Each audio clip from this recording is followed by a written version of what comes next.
Mengawali informasi pertama, pemirsa, sebuah bus antar kota milik PU Palala terbakar di Jalan Lintas Nasional Palembang, Jambi, tepatnya di Desa Simpang Bayat, Kecamatan Bayung Lincir, Musi Banyuasin, Sabtu dini hari. Diduga kebakaran dipicu pecah ban belakang yang menyebabkan korsleting di bagian mesin. Beruntung seluruh penumpang berhasil menyelamatkan diri.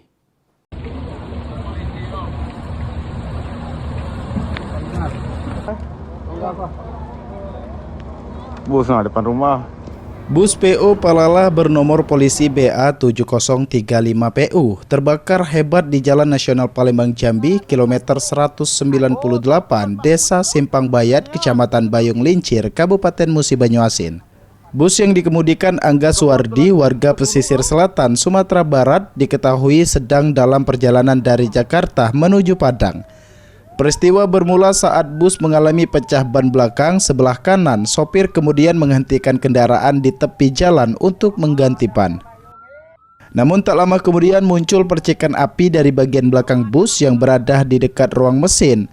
Api dengan cepat membesar dan membakar hampir seluruh badan kendaraan. Meski kobaran api cukup besar, sopir bersama 23 penumpang berhasil keluar dan menyelamatkan diri sebelum api melalap bus. Petugas dari Polsek Bayung Lincir bersama pemadam kebakaran dan warga sekitar langsung melakukan pemadaman. Proses pemadaman berlangsung hampir 2 jam hingga api berhasil dikendalikan.